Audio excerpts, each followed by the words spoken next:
ಗಣಪತಿ ಹಬ್ಬದ ದಿನ ಬೆಳಗ್ಗೆ ನಾನು ಒಂದು ಸ್ವಲ್ಪ ಲೇಟಾಗೆದ್ದೆ. ಗೌರಿ ಹಬ್ಬದ ದಿನದಷ್ಟು ಬೇಗ ಏಳಲಿಲ್ಲ ನಾನು.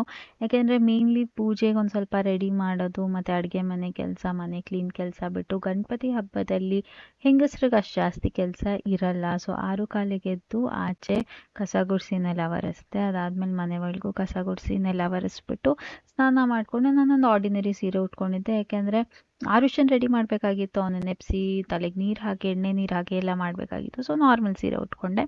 ಅವನಿಗೆ ಸ್ನಾನ ಎಲ್ಲ ಮಾಡಿಸಿದ್ಮೇಲೆ ಅವನಿಗೆ ಮೈಂಡ್ ಸೆಟ್ ಮಾಡಿದ್ದೆ ಪೂಜೆ ಎಲ್ಲ ನೀನೇ ಮಾಡಬೇಕು ಅಂತ. ಸೊ ಅವನು ಇದನ್ನು ಕೇಳಿಕೊಂಡು ನಮ್ಮ ಅಮ್ಮನ ಕೈಲಿ ನನಗೆ ವೈಟ್ ವಿತ್ ರೆಡ್ ಪಂಚೆ ಬೇಕು ಅಂತ ತರಿಸ್ಕೊಂಡಿದ್ದ ಹಬ್ಬಕ್ಕೆ. ಪೂಜೆ ಹೆಂಗೆ ಮಾಡ್ದ ಅಂತ ನಮ್ಮ ಪುಟ್ಟ ಪುರೋಹಿತನ್ನ ನೋಡಿ ಅದಾದಮೇಲೆ ನಾನು ಪೂಜೆ ಆದಮೇಲೆ ಮತ್ತೆ ವಾಯ್ಸ್ ಓವರಲ್ಲಿ ಸಿಗ್ತೀನಿ.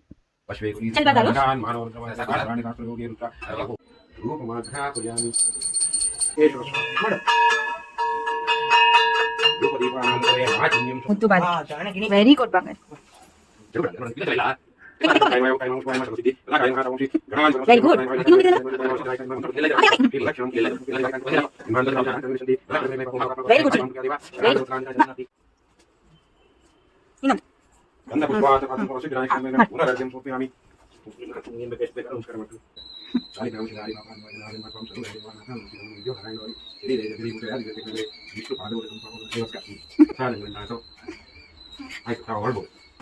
ಪೂಜೆ ಎಲ್ಲ ಆದಮೇಲೆ ಊಟ ಎಲ್ಲ ಆದಮೇಲೆ ರೆಸ್ಟ್ ತೊಗೊಂಡ್ವಿ. ಒಂದು ಸ್ವಲ್ಪ ಮಲ್ಕೊಂಡು ಎದ್ದು ನೋಡಿದ್ರೆ ಫುಲ್ ಜೋರಾಗಿ ಮಳೆ ಬರ್ತಾಯಿತ್ತು. ಸಂಜೆಗೆ ಅತ್ತೆ ಹೆಸರು ಕಾಳು ಉಸ್ಲಿಗೆ ಇಟ್ಟಿದ್ರು. ಆ್ಯಂಡ್ ಸಂಜೆ 6 ಗಂಟೆ ಅಷ್ಟೊತ್ತಿಗೆ ನಾನು ಎಲ್ಲ ದೀಪಕ್ಕೂ ಎಣ್ಣೆ ಹಚ್ಚಿ ದೀಪ ಹಚ್ಚಿದೆ. ಅದಾದಮೇಲೆ ಸಂಜೆ ಇನ್ನೊಂದು ಡ್ರೆಸ್ ಹಾಕಿ ಆರುಷ್ಗೆ ಅವನ್ನ ರೆಡಿ ಮಾಡಿ ನಾನು ಮತ್ತೆ ರೆಡಿಯಾಗಿ ದೊಡ್ಡಮ್ಮನ ಮನೆಗೆಲ್ಲ ಹೋಗಿ ವಿಸರ್ಜನೆಗೆಲ್ಲ ರೆಡಿ ಆಗಬೇಕಾಗಿತ್ತಲ್ಲ. ಸೊ ಇದನ್ನು ಹಾಕೊಂಡ್ಮೇಲೆ ನಮ್ಮ ಅತ್ತೆ ಹೇಳಿದ್ರು ಮಳೆ ಬರ್ತಾ ಇದೆ, ವೈಟ್ ಸೀರೆ ಉಟ್ಕೊಂಡಿದ್ಯಾ ಅಂತ. ಆವಾಗಲೇ ನನಗೂ ರಿಯಲೈಸ್ ಆಗಿದ್ದು. ಬಟ್ ನಾನು ಯೂಶಲಿ ಆಚೆ ಹೋಗುವಾಗ ತುಂಬ ಟೆನ್ಷನಲ್ಲಿ ಇರ್ತೀನಿ ಗಣಪತಿ ಹಬ್ಬದ ದಿನ, ಯಾಕೆಂದರೆ ಚಂದ್ರ ನೋಡಬಾರ್ದು ಅಂತ. ಸೊ ಕತೆ ಕೇಳ್ಬೇಕಾದ್ರೆ ಆರುಷು ಫುಲ್ ಬೋರ್ ಆಗೋಗಿತ್ತು.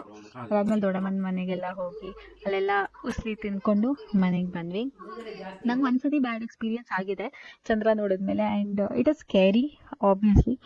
ಬಟ್ ಏನು ಮಾಡೋಕ್ಕಾಗಲ್ಲ, ಕೆಲವು ಸತಿ ಆಗಬೇಕು ಅಂದರೆ ಚಂದ್ರ ನೋಡಿದ್ರು ಆಗುತ್ತೆ, ನೋಡಲಿಲ್ಲ ಅಂದರೂ ಆಗುತ್ತೆ. ಬಟ್ ಇವತ್ತು ಆರುಷ್ ಪೂಜೆ ಮಾಡಿದ್ದು ನೋಡಿ ನನಗಂತೂ ತುಂಬ ಅಂದರೆ ತುಂಬ ತೃಪ್ತಿ ಆಯಿತು. ಎಂಥ ಅವ್ನು ಹಾಗೆ ಮಾಡ್ತಾನೆ ಪೂಜೆ ಅಂತಲೇ ಅಂದ್ಕೊಂಡಿರಲಿಲ್ಲ. ಬಟ್ ಏನೇ ಕೆಲಸ ಮಾಡಬೇಕಾದ್ರೂ ಅವ್ನಿಗೆ ಮೈಂಡ್ ಸೆಟ್ ಮಾಡಿಬಿಟ್ಟಿರ್ತೀವಿ ನೀನು ಮಾಡಬೇಕು ಅಂತ. ಅದನ್ನು ಅವನು ಕೇಳಿಕೊಂಡು ಮಾಡ್ದ. So I was very very very happy for it. ಅದಾದಮೇಲೆ ಪೂಜೆ ರೆಡಿ ಮಾಡೋದು ಮತ್ತು ಪೂಜೆ ಆದಮೇಲೆ ಅಥವಾ ಹಬ್ಬ ಆದಮೇಲೆ ಮನೆ ಕ್ಲೀನ್ ಮಾಡೋದೇ ದೊಡ್ಡ ಕೆಲಸ ಆಗಿರುತ್ತೆ. ಬಟ್ ಹಿಂಗಿತ್ತು ನನ್ನ ಗಣಪತಿ ಹಬ್ಬ. ಎಲ್ಲರೂ ಎಂಜಾಯ್ ಮಾಡ್ತೀರಾ ಅಂದ್ಕೊಂಡಿರ್ತೀನಿ. Thank you so much video ನೋಡಿದ್ದಕ್ಕೆ. ಇಷ್ಟ ಆದರೆ ಸಬ್ಸ್ಕ್ರೈಬ್ ಮಾಡಿ. Will stay in touch. Thank you.